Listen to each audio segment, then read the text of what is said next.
Selamat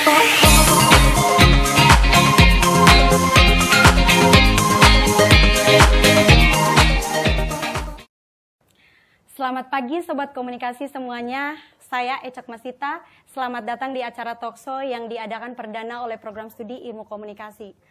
Di sini sudah ada di samping saya narasumber kita, Pak Fathul Qorib. Selamat pagi Pak, selamat datang. Selamat pagi. Oke, sedikit saya memperkenalkan beliau. Beliau adalah Pak Fathul Qorib, SIKOM, MIKOM. Beliau lahir di Lamongan pada tanggal 20 Januari 1989. Beliau mengejar S1 di Universitas Trinojoyo, Madura. Kemudian beliau melanjutkan magister di Universitas Dr. Sutomo, Surabaya. Pengalaman kerja beliau pernah wartawan di Cendrawasih Pos, terus kemudian pernah wartawan di Malang Voice, lalu sebagai wartawan di Malang Pagi. Kemudian dari tahun 2017 beliau masuk di Universitas Tribuana Tunggadewi Malang sebagai dosen ilmu komunikasi sekaligus kepala program studi ilmu komunikasi. Jadi langsung saja mengenai tema kita pada hari ini, yaitu citizen journalism, jurnalis warga seperti itu. Jadi langsung saja mengenai internet. Internet itu bisa dibilang tidak terlepas dari kebutuhan hidup kita pada sekarang ini ya Pak. Jadi segala macam kebutuhan kita bisa akses mengenai pendidikan, kebudayaan, kesehatan, dan segala macam apapun itu kita bisa akses di situ, seperti itu. Kira-kira yang saya tanyakan itu Pak, bagaimana fenomena-fenomena seperti itu ketika dikaitkan dengan citizen journalism itu seperti apa Pak? Oke. Jadi perlu saya jelaskan bahwa citizen journalism sendiri itu masih belum menjadi bahasan yang umum begitu di Indonesia. Jadi citizen journalism atau kita Indonesia akan menjadi jurnalisme warga atau ada yang mengatakan reportase warga itu relatif baru berkembang sejak tahun 2000-an. Meskipun pembicaranya sejak tahun 1990-an sudah kita bicarakan, tapi kemudian baru muncul beberapa media massa yang mengakomodir orang-orang yang meliput kejadian di lingkungan sekitarnya kemudian dimasukkan ke media. Tapi memang tadi berhubungan dengan internet itu membawa gelombang perubahan yang sangat besar sekali, karena internet itu membuat demokrasi informasi itu berkembang pesat. Sehingga orang-orang kemudian sekarang berbekal, kalau sekarang ini ya berbekal HP, betul, kemudian ada wifi atau internet, betul, itu mereka sudah bisa melaporkan seluruh kejadian yang ada di lingkungan sekitarnya. Sehingga liputan-liputan ini, atau kalau kita sederhanakan menjadi pembuatan informasi dalam bentuk di internet, baik itu video maupun gambar atau tulisan, itu yang kemudian kita sebut sebagai citizen journalism. Jadi warga melaporkan melalui blognya masing-masing atau melalui, sekarang lazim sekali ada vlog, kemudian juga ada media-media yang mengakomodir tulisan-tulisan warga, itu kemudian kita sebut citizen journalism. Gitu. Jadi fenomena ini sebenarnya harus kita terima bahwa internet itu membuat informasi menjadi mudah. Maka jangan ditutupi. Orang-orang ini seringkali ingin menutupi informasi itu, bahwa kita memang harus percaya ke media massa, ya pasti, karena media massa itu profesional. Tapi kemudian kita juga harus mengakomodasi masyarakat yang dia mengetahui kejadian di lingkungannya. Karena kalau kejadiannya ada di pegunungan Papua misalnya, ketika saya dulu liputan, seringkali wartawan tidak punya akses sampai ke pegunungan Papua. Karena kalau kita mau berangkat ke daerah pegunungan, biaya mahal, dan tentu perusahaan nggak mau mengcover itu. Lalu daerah-daerah semacam itu kan berbahaya. Mulai dari cuacanya, kemudian ada faktor kriminalitas, itu semua berbahaya sehingga wartawan nggak sampai ke situ. Ada banjir bandang, ada tsunami di Aceh waktu itu. Jadi berbagai macam kejadian yang kita tahu akhir-akhir ini seringkali kita tahunya bukan dari media, Betul. Tapi dari internet terlebih dahulu. Aduh, di Twitter nih ada informasi sekian sekian sekian. Di Instagram ada begini, di Facebook ada seperti ini. Betul. Nah, kita tidak selamanya mengandalkan media yang bisa cepat dan tepat menginformasikan sesuatu, tapi juga ada warga sekitar berbekal HP kemudian merekam kejadian lalu dinaikkan di internet, maka kita semua tahu. Nah, ini fenomena inilah yang kita namakan, kita sebut sebagai citizen journalism sebenarnya. Betul. Sepertinya menarik sekali untuk dibahas, sobat komunikasi semuanya.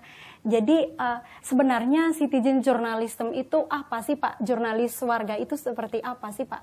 Oke, jadi kita perdalam lagi ya. Jurnalisme warga itu suatu peliputan aktivitas jurnalistik yang dilakukan oleh warga biasa, bukan wartawan profesional.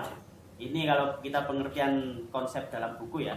Itu. Jadi aktivitas jurnalistik itu meliputi apa saja sih? Meliputi mulai dari mengumpulkan informasi di lapangan secara langsung, Betul. kemudian menuliskannya kalau dia basisnya media cetak, blog dan lain sebagainya.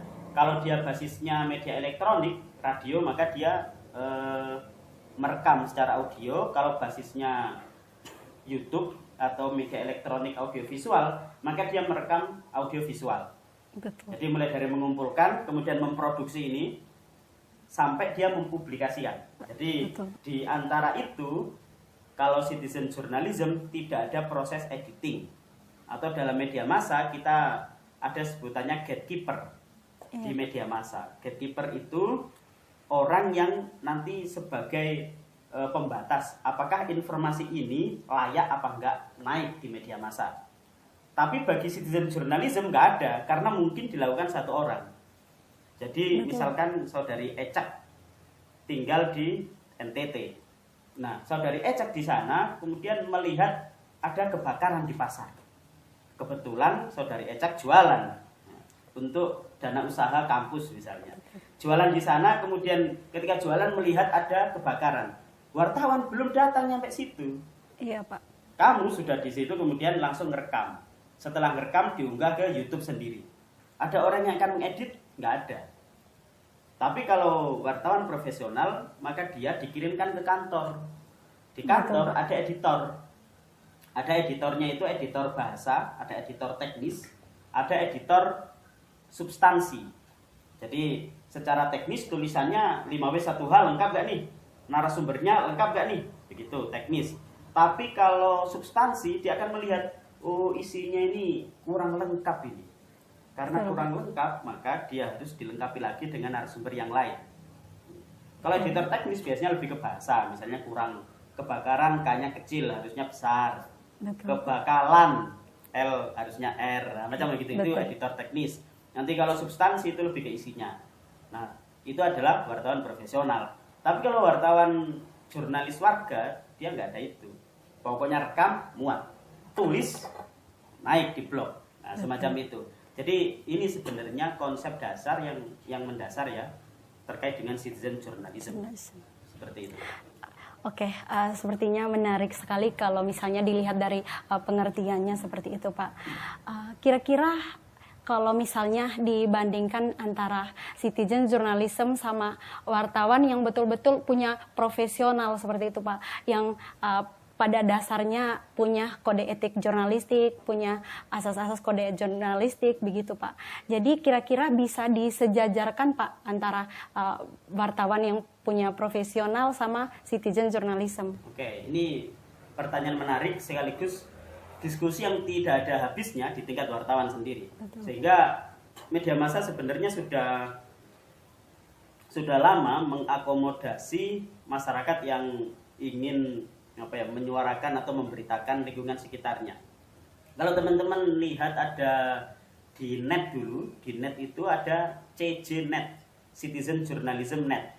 Jadi masyarakat di daerah itu bisa meliput, kemudian dikirimkan ke wartawan net, lalu nanti wartawan net itu akan mempublikasikan di net, tapi tetap akan ada tulisan hasil dari citizen journalism semacam itu. Nah, ada juga yang mengakomodasi di bidang internet, misalnya Kompasiana, kemudian kalau di Indonesia agak jarang ya, luar negeri yang banyak. Kalau di Indonesia mungkin Kompasiana, kemudian di Metro dulu itu ada, sempat ada. Kemudian kalau di Malang, di Mahasiswa Unitri, dulu biasanya nulisnya itu di Surya. Jadi koran Surya dulu itu mewadahi mahasiswa yang pengen nulis atau warga biasa yang pengen nulis. Jadi ada, saya lupa nama rubriknya, tapi dulu di Surya ketika teman-teman mahasiswa kemudian punya kegiatan, itu boleh ditulis sendiri, diliput sendiri, foto sendiri, kirim ke Surya. Betul. Atau teman-teman mahasiswa camping di pantai, kemudian ditulis sendiri, menginformasikan terkait dengan informasi wisata, kemudian dinaikkan di Surya, itu bisa. Dulu ada, kayaknya sekarang sudah tidak ada lagi. Nah, jadi keterbukaan media massa untuk mengakomodasi ini harus dimanfaatkan sebesar-besarnya. Kembali ke pertanyaan tadi, apakah citizen journalism bisa disejajarkan? Itu sebenarnya kesepakatan para wartawan sih tidak bisa. Kenapa? Karena wartawan dalam melakukan peliputan, mereka memiliki kode etik yang harus dipatuhi. Sementara kalau jurnalis warga, mereka meliput aja, apapun Betul, diliput. Misalkan ada kegiatan RT, yang dia kegiatan RT itu Agustusan misalnya. Kalau kegiatan Agustusannya biasa saja, saya kira ya nggak pantas untuk diliput. Betul. Tapi warga yang ada di situ merasa, wah ini RT saya ini mantap kalau diliput. Padahal cuma lomba misalnya makan kerupuk misalnya. Sehingga wartawan profesional itu selain punya kode etik, mereka punya nilai-nilai berita yang tidak semua peristiwa itu bisa dimuat dalam sebuah berita. Sehingga ada banyak sekali nilai berita yang dipegang oleh wartawan. Misalnya, ini mungkin masyarakat biasa juga harusnya tanggap juga. Misalnya terkait dengan dampak. Kalau kita dampak banjir itu pasti berdampak kepada orang. Sehingga mau dia jurnalis warga, wartawan profesional pasti ngejar kejadian semacam ini. Atau secara umum bencana alam. Kemudian 17 Agustusan misalnya yang biasa kita liput juga, wartawan liput, itu adalah kegiatan-kegiatan yang sifatnya luar biasa. Jadi kalau hanya sekedar tingkat RT biasanya nggak menarik. Tapi Betul. kalau yang mengikuti itu kepala-kepala dinas dalam satu provinsi, lomba balap karung antar kepala dinas, itu biasanya wartawan akan meliput. Nah, ini bisa digunakan sebagai pelajaran bagi jurnalis warga. Ketika ada kegiatan-kegiatan yang di tingkat RT, maka teman-teman jika ingin diliput atau ingin liputannya diakui oleh media, bikin kegiatannya itu hebat gitu. Misalnya lomba makan kerupuk biasa kan, Iya, Pak. tapi bagaimana kalau kerupuknya itu diameternya 1 meter gitu. Jadi kerupuknya besar sekali. Iya, Pak. Nah, itu akan menarik sehingga teman-teman yang menulis atau memvideokan itu bisa dikirim ke media. Dan cara-caranya misalnya ada media massa yang membeli, jadi membeli hak video itu. Ada yang membelinya dengan cara diklaim langsung, mahal biasanya. Iya, Jadi misalkan satu kali video dia beli seharga 300 juta, sehingga video itu diambil oleh salah satu stasiun televisi. Ada juga yang ngambil hanya hak siar. Jadi ya udah, saya kasih uang 50 juta, tapi hak siarnya saya ambil. Tetap namanya, tetap namamu. Ada juga yang udah saya kasih 10 juta, nanti kamu boleh jual di tempat lain, nggak apa-apa, yang penting media saya ini dapat informasi terbaru terkait lomba makan kerupuk sebesar meja ini misalnya. Nah, semacam itu. Maka pertanyaan tadi, bagi wartawan profesional, kita masih belum ingin mempercayai bahwa jurnalis warga itu bisa mengikuti atau mensejajari wartawan profesional di bidang kualitas penulisannya, kemudian syarat-syarat beritanya, nilai-nilai beritanya, apalagi sampai ke kode etik gitu.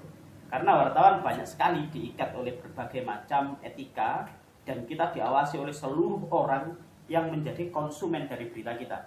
Betul. Maka wartawan kalau nulis berita jelek, ini langsung peserta konsumen berita ini akan bilang, ini wartawan nggak bisa nulis kok, semacam itu. Sementara jurnalis warga, kalau ada orang yang bilang ini tulisan jelek sekali, terserah saya nulis di media-media saya sendiri, kamu Iya. baca ke media massa saya sendiri, ya udah terserah saya.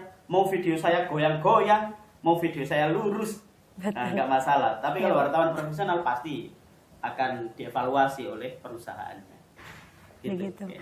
Oh, berarti antara citizen jurnalis sama wartawan profesional itu tidak bisa disejajarkan ya Pak. Ya. Wartawan profesional itu punya kualitas tersendiri sesuai bidangnya seperti itu. Jadi tidak bisa disejajarkan seperti itu. Oke, demikian penjelasan dari narasumber kita. Kita break dulu, jangan kemana-mana, tetap di Communication Talk.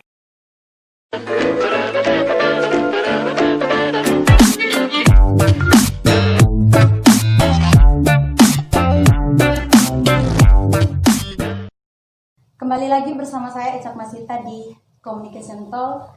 Tadi dari Pak Fatul sudah menjelaskan apa itu jurnalisme warga dan seperti apa itu jurnalis warga. Satu lagi pertanyaan yang sangat menarik sekali tentang jurnalis warga.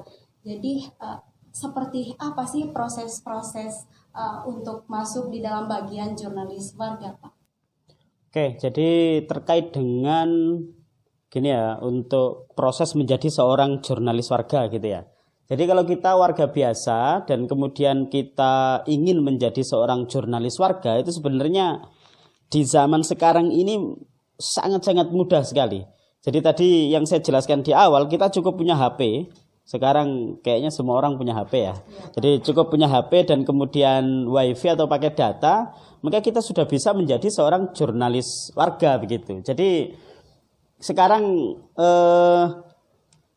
tinggal kita sebenarnya ini kan persoalan teknis sama persoalan kompetensi. Jadi kualitas diri kita, apakah kita mampu untuk menjadi seorang jurnalis warga apa enggak gitu. Jadi sekarang HP sudah ada, wifi sudah ada, atau pakai data sudah ada. Nah, kita bisa enggak membuat blog? Masalahnya kadang kita enggak bisa.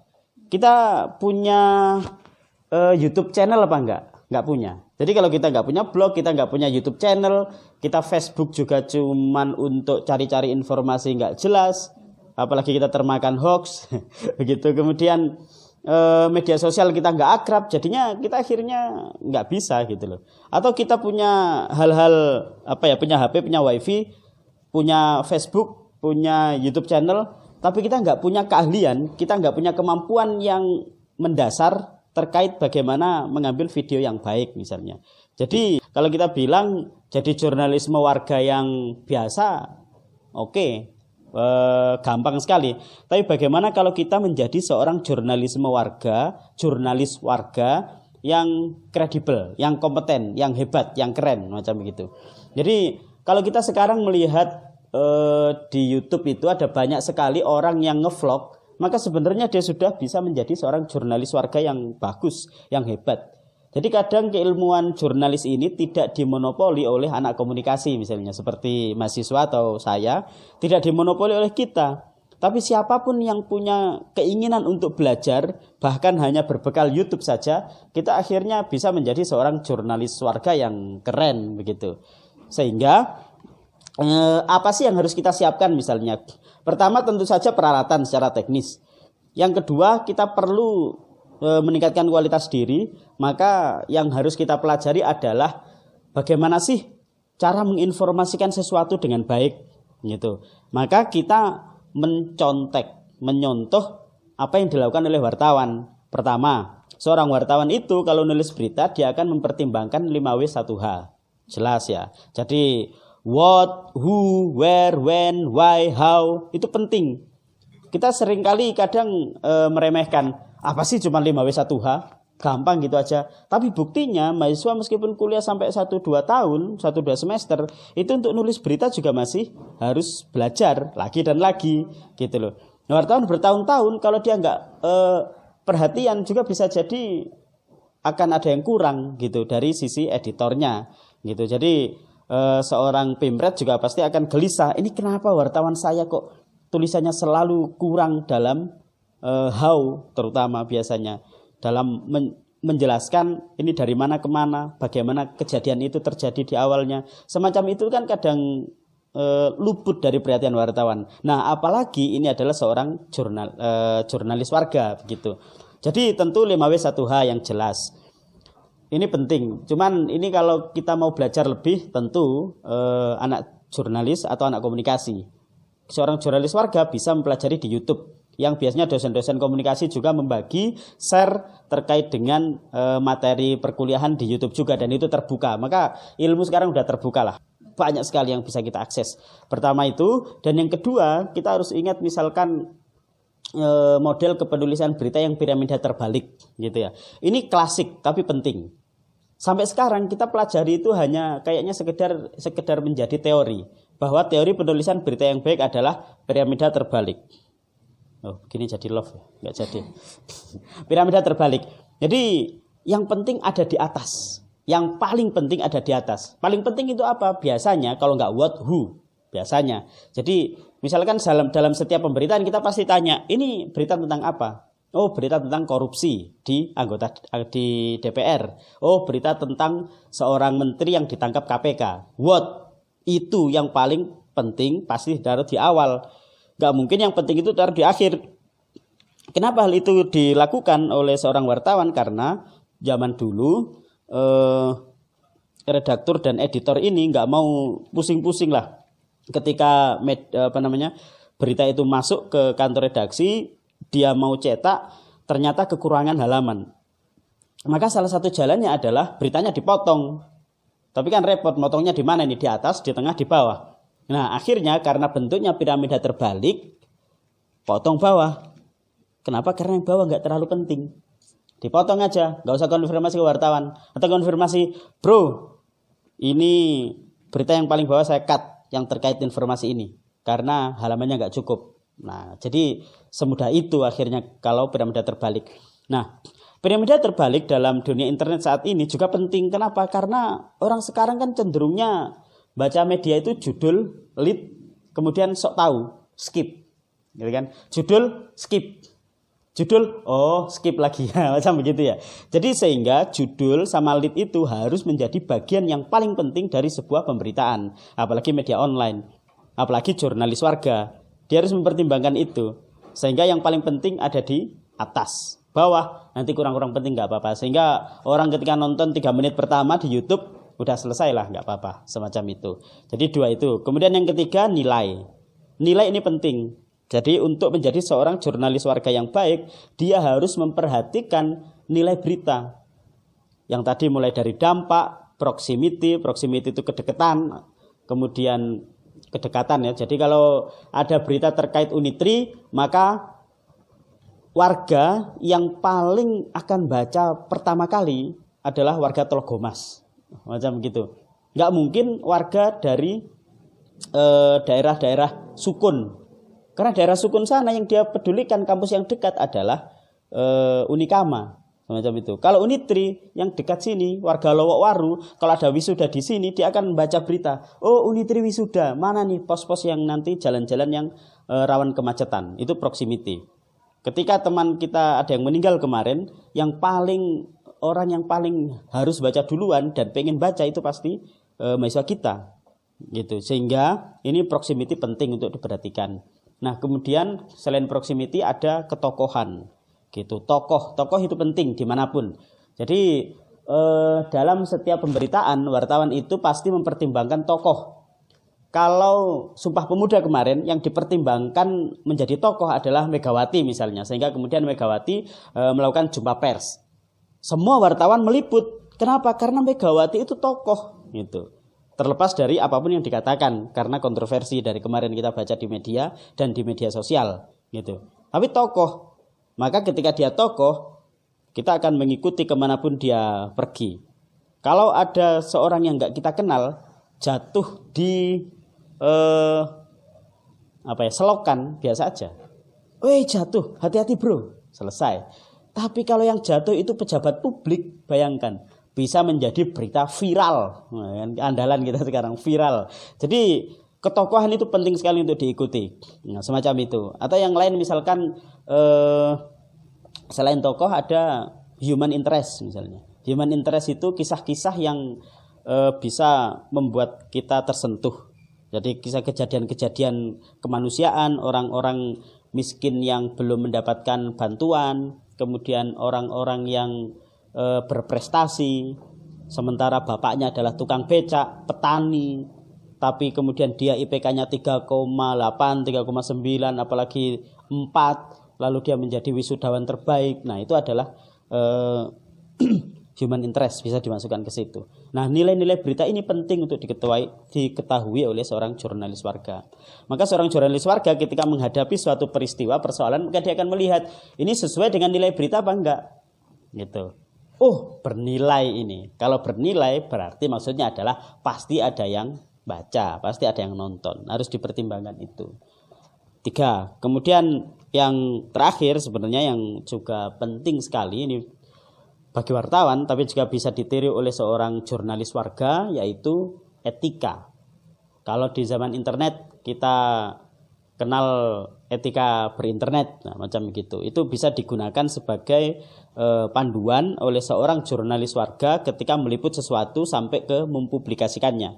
Misalnya, sekarang ada undang-undang ITE yang bisa menjerat siapapun yang mengolok-olok orang lain misalnya, dan orang lain itu nggak terima dengan olokan ini, gitu kan? Lalu dilaporkan. Nah, maka ini perlu ada kesadaran dari seorang jurnalis warga terkait etika dan hukum perundang-undangan yang berlaku. Jadi jangan sampai kita sebagai seorang jurnalis warga niatnya adalah menginformasikan sesuatu, tapi malah yang kita informasikan adalah kesalahan, kebohongan, menyebarkan hoax, gitu. Sehingga kita kemudian malah penjara semacam itu. Jadi harus diperhatikan soal kode etik. Kalau dia mau kode etik jurnalistik, kode etik jurnalistik. Kalau mau kode etik yang lain, kode etik. Yang penting adalah etika dalam penyebaran informasi harus sesuai dengan etika yang dia butuhkan dalam penyebaran informasi. 4 itu saya kira langkah yang baik untuk menjadi seorang jurnalis warga yang keren, saya kira. Terima kasih. Sangat menarik sekali. Kira-kira seperti apa kesimpulannya, Pak? Apakah berita-berita, informasi-informasi yang dipublikasikan oleh jurnalis warga itu bisa kita percaya atau tidak, Pak? Oke, jadi soal apakah kita bisa percaya hasil dari jurnalis warga ya? Sebenarnya ya percaya dan enggak terserah ya. Tapi kalau kita sebagai akademisi komunikasi atau kita yang mempelajari jurnalistik secara mendalam, maka sebenarnya apa yang disampaikan oleh jurnalis warga itu dalam tataran informasi-informasi yang umum begitu.